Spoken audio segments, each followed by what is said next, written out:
in a principal encounter between two American players. Hikaru Nakamura won against Fabiano Caruana, and frankly, it looked like it was calm, and then suddenly all your pieces are in the center, and Black's position just collapsed. So, what happened? Yeah, well, I mean, the first thing is that, of course, I mean, I've said it 100 times already, but I mean, people don't understand my mentality towards this tournament in general or what my approach is. And the fact of the matter is, I mean, I don't really feel any pressure at all. I just want to play. And I think the thing is for Fabiano, going into this round, if we're being honest, I mean, let's forget about what the actual result is. I mean, everyone's expecting Jan to beat Abasov with the white pieces. Everyone's expecting him to win, be on +3. And I think for Fabiano, I had the sense that he felt like he really needed to try and do something. But I also got the sense he was very hesitant early because, I mean, this game was very strange in terms of the time usage. Like, I mean, my general sense, I mean, maybe I'm crazy for thinking this, is that I have this strange feeling Fabiano prepared something different or he wanted to do something more aggressive. And then sort of like, I don't know if like the last minute before the game or whatever, I felt like he changed because his time usage here was very strange. Like he was moving, I mean, he used like 6 minutes here. And obviously I played this in an earlier round. I think you even had a game between the two of you.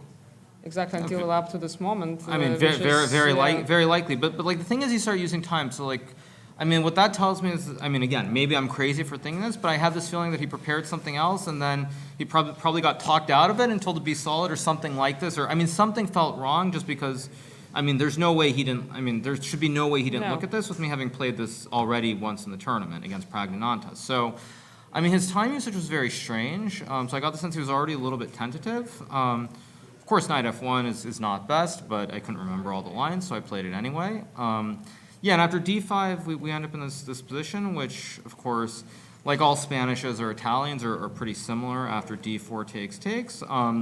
Like, I mean, I don't think this is anything special, but also getting back to sort of the mindset, I thought, okay, I mean, no risk, it's boring, whatever. I wasn't super concerned. I think bishop e6 is completely fine here. But again, I had this feeling that Fabiano would be feeling some pressure because he's probably in his mind, he's thinking that Nempo is going to win the game, be on +3. And I mean, already it feels like it's starting to get away. So then he plays knight f6, and I played h3, sort of inducing him to go for this. And I mean, this is a sort of decision that I think, let's just say if this is the Grand Swiss, and Fabiano is playing at 2650, I think this is a great decision. I think he creates chances to potentially win the game. I would be a big fan of this. But in this situation, against like myself or say Jan or someone of that nature, I think this was just a poor decision because even though I have the isolated pawn, I get the two bishops versus the bishop and the knight. And I mean, I think it's still completely fine for black. But the problem is black has to prove like where the play is. Like for me, I just want to go like bishop d2, queen f3, or queen d3, bishop d2, rook e2, rook e1. Like I mean, all the play is very simple. Play, yeah. Mm-hmm. Yeah. So I mean, somewhere around here, I felt like Fabiano. I don't know if he lost the thread, but it felt like his moves were not super precise. Knight f6.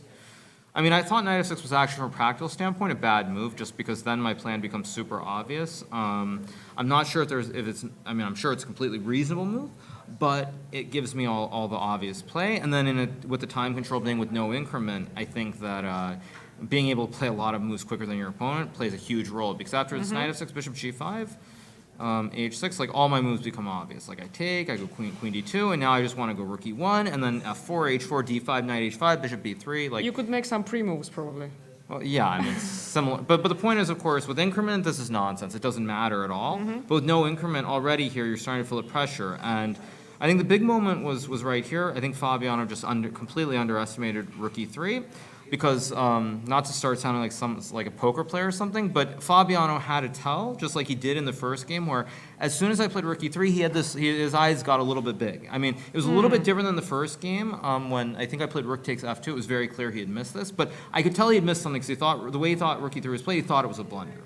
But then he used 20 minutes because, of course, he realized it wasn't a blunder. And it's very unpleasant. If Fabiano has an hour here, I think no problems whatsoever. But 33 minutes, time pressure looming, it's very hard. He spent 20 minutes before playing knight f4, and now after h4, I mean, from a human perspective, I think it's very, very difficult to play. Black is still probably okay somehow, but very, very tough. And if you take, there's rook e4, g5, and then rook e1, and you know, it's a certain former world champion's birthday today, I think, Garry Kasparov, and Yeah. you know, there's this famous quote that a knight on f4 is worth at least a pawn, or f5, either way. But here he's up a pawn and he is a knight on f4, but the knight on f4 is actually a very bad piece, because the knight and the queen are just kind of offsides here. They're just not doing a whole lot. So he goes queen d5, and then rook e4, knight g6, rook e1, and I mean, even here, I suspect a computer would draw us, but 12 minutes, like, do you spend 5 minutes? Do you get low on time? Do you move quickly? What do you do? And Actually, I think very here tough. the agent already gives you some edge here. I mean, Not it looks surprising. good. I mean, Yeah, it's it looks much easier for white to play. Looks good for white, yeah. Like, because, of course, it's completely different, but I had some game online in the Italian, maybe like, I don't know, 6 months ago against this Turkish kid, the great Turkish kid, Erdoğan Khan, who just became a GM. And I mean, it wasn't quite, it was like some Italian, but we got the same structure where he had an isolated pawn on d4, and he proceeded to start sacking everything on the king side, and he just whipped me. So like, I was having some shades of that game a little bit, somewhere around here, because like, it just reminded me of that for whatever reason.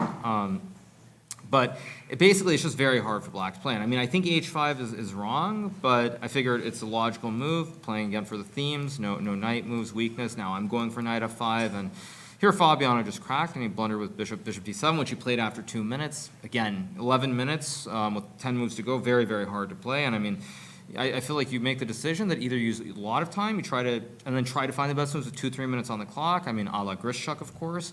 Or you just move quickly. And so he played bishop d7 quickly, but I think this is simply a blunder, because after knight f5, I mean, he has to go queen f6. It's funny, because if he goes knight e6 after takes, queen g5, rook e6, this is actually just simply winning, takes, rook here, and I can simply go rook f6, rook d4, h6, and now this is actually very reminiscent of that famous second game from the 960 between Magnus and Fabiano, which Magnus won, where Magnus, I think, got some h-pawn, just starts pushing it up the board, and Fabiano, I think he actually had a bishop on e8 in that game too. Maybe went to e6 and tried to get to g8, but regardless, I mean, I started thinking about that game a little bit. It's kind of funny that it's a similar situation.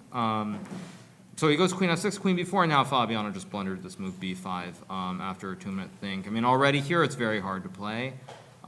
Bishop d7 takes and rook d8, and maybe black can try to fight on, but even if I play something stupid like knight e3, it's still very, very hard for black to play, and I'm sure knight e3 is nowhere near the best move. So he blundered with b5, which I actually had a feeling he might miss this. Then I check, and the backward diagonal. Yeah, and the fate The is backward knight hanging. move in the diagonal, and it's just game over. He just resigned, yeah. So Yeah. somehow everything went wrong for him in this game, starting from the very beginning. But you said you saw this tell in his eyes that he missed the move. So how often do you notice such tells from your opponents? And is it important that you notice them? Well, I mean, I think in most events it doesn't matter at all. The problem is in the candidates, everyone is just super nervous and they're crazy out of their mind. Like, I mean, I can give you a good example. Like, if you look at the game between Alireza and Gukesh, Alireza had, what, like 3 minutes for 9 moves? And he's super calm, super relaxed, like super focused, the way that he should have been at the start of the tournament. But if he were on like a +1 score, he would have been shaking and nervous. So, I mean, I think it's just a byproduct of the candidates tournament where everyone's just, I mean, so on edge, and there are a lot of nerves at play. So I think it occurs more in this event than other tournaments. I mean, generally you still spot them sometimes, but it's not as big of a deal, I would say. But can you maybe reveal some tales from other players? Like, so Caruana's eyes are getting a bit bigger when he misses something. So maybe some other players, what's some particular thing they do? I haven't noticed. It's just that in both the games against Fabiano, I noticed that he kind Okay. of had this sort of tell. I mean, like right before I played Rook F2, it was like his eyes, I think he was like, what? And today I got the same sense when I played moves, he was about to say like, what? Just Knight F4 and I'm winning or something, or better. And so, yeah, I mean, I just saw it in both games, so that's why it's in my mind. But I don't think the other play. I mean, Nepo obviously makes 50 faces just like I do, so it's not. I mean, there's nothing to talk about there. But yeah, I mean, everybody has their tells. But I think the Indians are generally much better at not giving away as More much. poker face. Yeah, I would say that. Yeah, and you're quite expressive yourself, as you said. Do you sometimes use it maybe for the opposite thing? Like you might give some tells just to confuse your opponent? I mean, I think the thing is, though, okay, if I play against the Indian kids, I haven't played them that much. But like if I play Fabiano or Nepo, I mean, I've probably played both of them at least 100+ times if you include Blitz and Rapids. So, I mean, I think we're all very familiar with each other. So I don't try to do that much. I mean, Obviously, when you play online, I think Magnus spoke about this. So that's a little bit different. When the Zoom call, you start shaking your head or things like that. Like the Chess Champions Tour game all those years ago. But it's just, in general, I don't think it's that big of a deal, and I don't consciously think about it. So you're generally quite relaxed here, as you said many times. But now you're getting closer to the top of the scoreboard.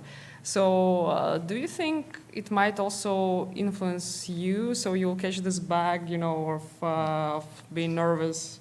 I mean, there's no pressure on me.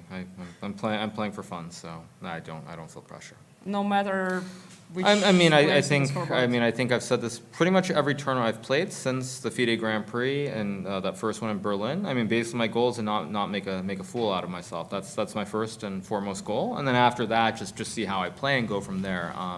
And certainly I was looking like a complete fool after the second round of this tournament, but I've found a way to win a couple of games, and I think the main thing, again, is that, I know everybody assumes that I make this up, but I just don't feel pressure. If I do something great, that's fine. If I don't, it just doesn't really matter. I think I use that very much to my advantage, because it's very clear that for most of the other players, this is, it's a very big deal. They have the chance to win. I'm not saying that, I wouldn't be happy if I win, but again, I'm just trying to play good chess and not make a fool out of myself, and seems to be working out.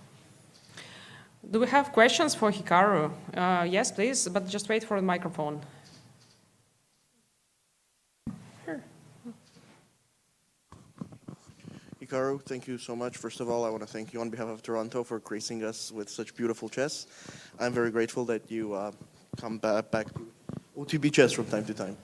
With that said, I have a single question here. A couple of years ago, for those who remember, like me, your score against Fabi in the Classical was negative, just to put it that way. But lately you have reversed that and proven too much for Fabi on several occasions, actually. What do you think accounts for this sort of reversal, if that makes sense? Thank you so much.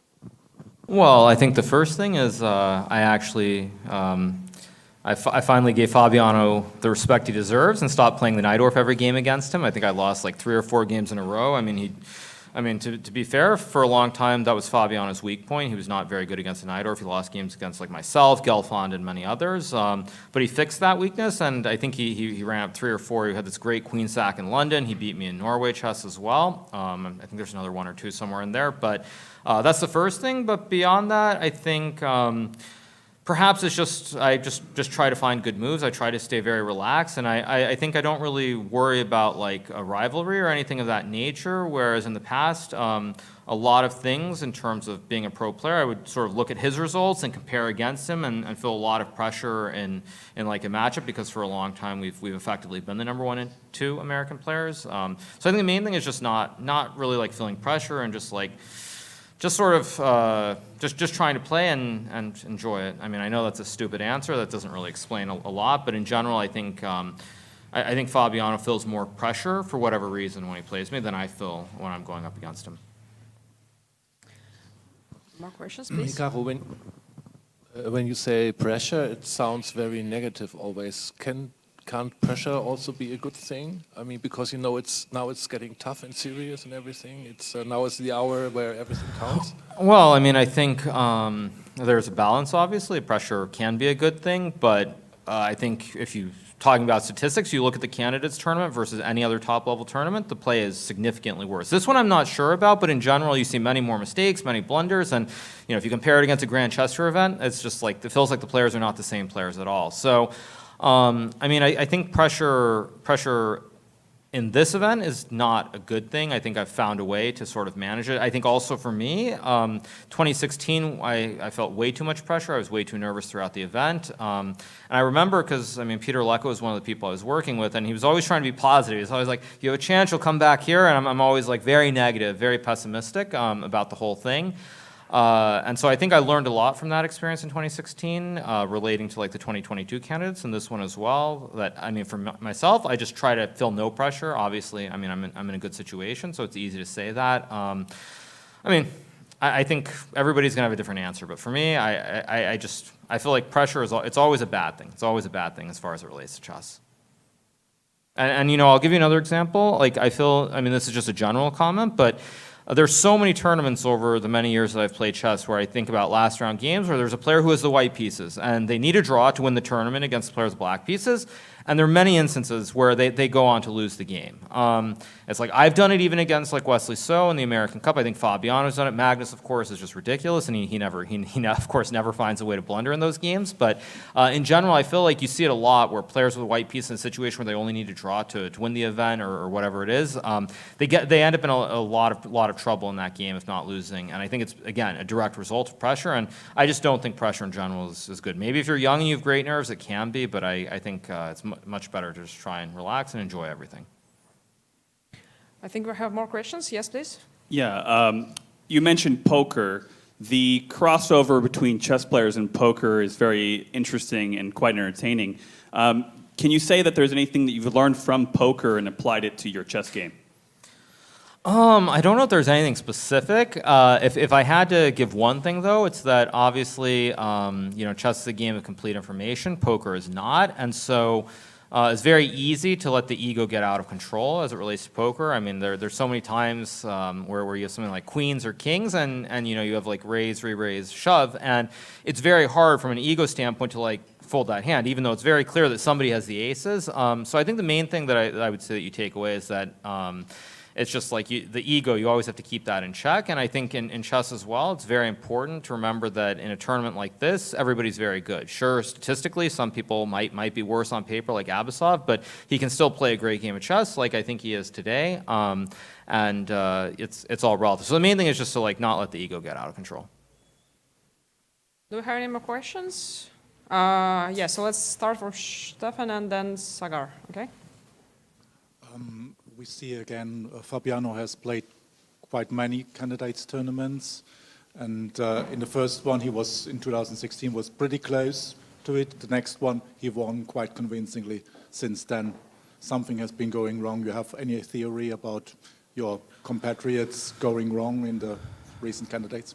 Well, I mean, let's be completely fair. The last candidates, he had a great tournament, but I mean, due to the uncertainty around the situation with Magnus, I mean, he went insane at the end. I don't think you can really say that something went wrong. He assumed, like everybody else in the tournament, that only the winner would play the match. If he had known that it was going to be the top two, things would have been very, very different.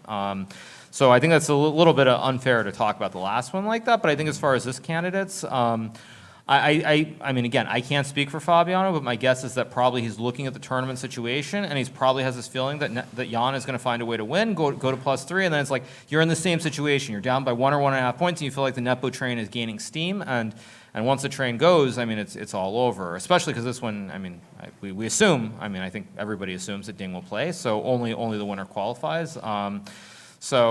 Yeah, I think that Fabi perhaps is just he's feeling a lot of pressure, and I don't blame him either because if I were in this situation as a pro player, not doing everything else that I'm doing, I'd be pretty much treating this like it's kind of a very big opportunity too, because the reality is if you look at this tournament, you've Gukesh, you've got Pragnananta, and then of course that's before we talk about Noterbeck and Arjun, who are also extremely talented junior players, and it feels like time is passing. So I guess I would say that I feel that Fabiano perhaps is just he's feeling more pressure because I think he might be feeling like this might be one of the last opportunities he has where he can win this tournament. Sagar, I think you had a question. Yes, please. Hikaru, your move today, h4, I thought was simply brilliant because after queen h4, rook e4, this entire calculation with g5, how much did you see, and can you share with us like this thought process, because it's such an amazing positional pawn sacrifice? Yeah, I mean, initially I wasn't so sure if it was great. I thought, basically when I played rook e3, I saw h4, but I also thought there was rook a e1, knight d5, and I think it was knight e4, queen f4, rook e2, and I knew that I could never be worse there. That's obviously an endgame, which will be a draw. But then when Fabiano started thinking for more and more time, and I was just walking around, I did start thinking more and more about h4. So when he played knight f4, I already was sure I would play it. I used a couple of minutes before doing it, but main thing is the knight on f4 is just it's not a very good piece after queen h4, rook e4, g5, rook e1.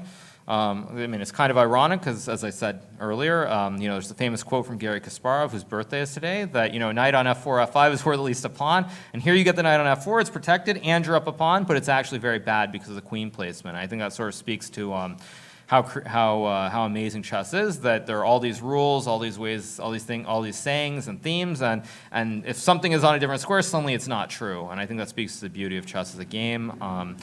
But once he spent 20 minutes to play knight f4, I was always going to play h4 just because I wanted to get the game. I wanted the game to go into a more complicated direction. Thank you very much, Hikaru.